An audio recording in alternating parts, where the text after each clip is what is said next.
Hey, I have to say that this YouTuber by the name of Godswatchingutube, very impressive show of Christianity the other day. Definitely somebody who walks the walk and doesn't just talk the talk.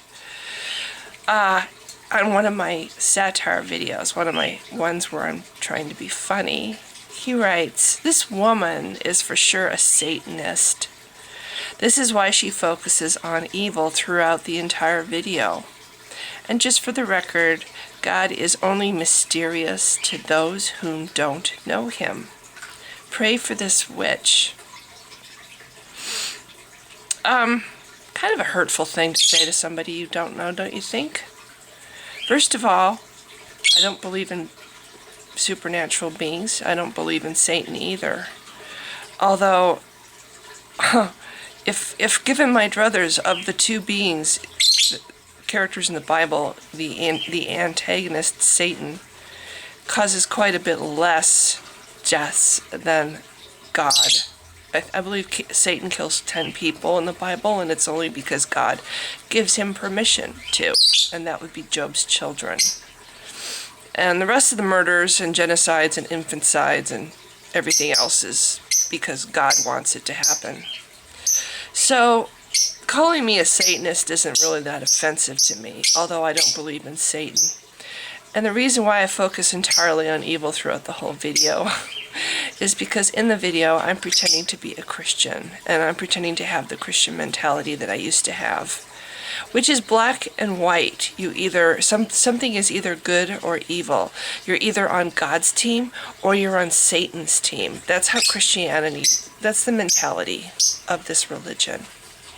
You could be an innocent person walking down the street, minding your own business, and you don't believe in God, and you don't believe in Christianity, and you don't really care about religion. You don't care about any of it, and you'll be called a Satanist just because you're not on God's team.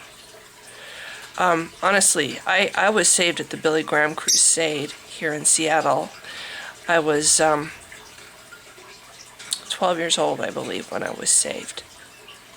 And Billy Graham, I believe he was called the Lion of God. He was quite impressive. He was quite, I was sad to find out later that that the money that he earned for his crusades apparently didn't go where people were led to believe, but whatever.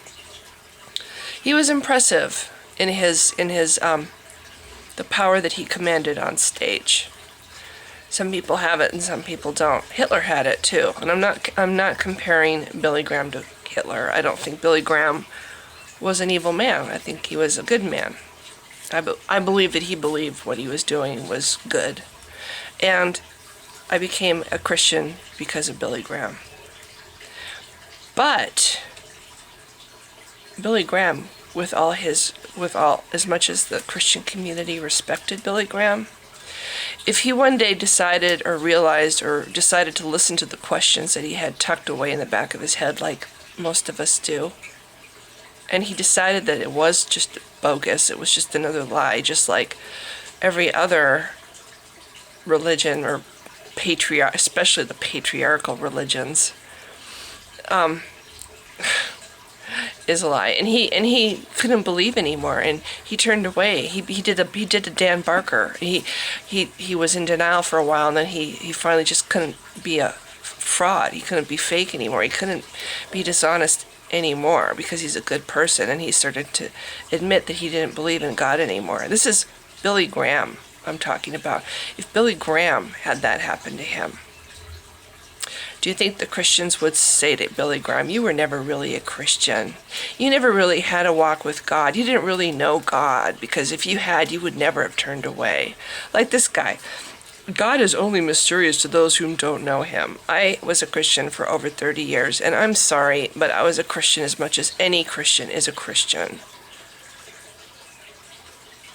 If Billy Graham changed his mind and came to the conclusion that I came to, and decided that God isn't real, and the fact that the whole creation of this religion is very highly suspect, would someone say to him, God is only mysterious to those who don't know him? Would somebody say that to Billy Graham? after he spent his entire life going all over the world campaigning for God. If he changed his mind, if he found the information, if he opened his mind and started to actually read beyond the Bible and only things written by Christians and apologists, and actually read things of science and read things by people who went out and researched how the religion began and what influenced the beginnings of that religion. And he decided it was not true. You know, and he had this huge, massive reputation as being a man of God. He talked to presidents. What if Billy Graham had come to the conclusion that Dan Barker did, and that I did, and Teresa McBain did, and Jerry DeWitt did? These are people who were also people of God, men and women of God. I was just a follower, and I look at people like Jerry DeWitt or Dan Barker, people who were as much, who couldn't possibly love God any more than they did. They were completely caught up in their lives as Christians. And they knew the Bible inside and out, and they went through seminary. You know, they knew their stuff. If me, just a little peon follower could come to the conclusions I did, you know, seeing somebody who knows their shit coming to those same conclusions really speaks volumes to me. And I know that they knew God. If it's possible to know this being that I now believe is an imaginary being, they knew him. And if Billy Graham went through the same kind of deconversion, would Christians say to him that he didn't know God, that he wasn't really a Christian? How far do you want to go with that stupid line of thinking? Oh, a real Christian would never turn away from God. You know, when you figure out that it's just indoctrination that you've had shoved down your throat for your whole life, and it isn't true, and no, nobody actually went out and researched and verified that all the stuff in the Bible is confirmed and true. Nobody actually did that. It's hearsay.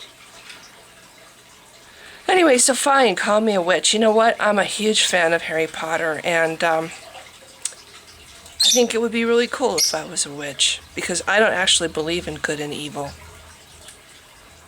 I don't believe that somebody is evil. Hitler was obviously very mentally ill, and it made him do very evil things. I believe there's such a thing as doing evil things. Your actions are evil. You can do evil actions. But I believe that every single person has the capacity in their hearts for good and evil, the capacity to do good or to do bad to other people. And, you know, if you choose with your intellect to do bad, to do evil, then it's you who chose that, and it's your burden. You're the one to take accountability for your actions, not Satan. Satan isn't to blame. Satan didn't lead you astray. You led yourself astray. That's what you were. That's what you have in your heart. That's the most powerful part of you, is the darkness. Other people have more light in their hearts. And their actions show it. Their actions show that they're good. They're good people. And it has absolutely nothing to do with a supernatural being in the sky. Anyway, I have to cut this short because I'm on the verge of a coughing fit. So thanks for listening. Bye.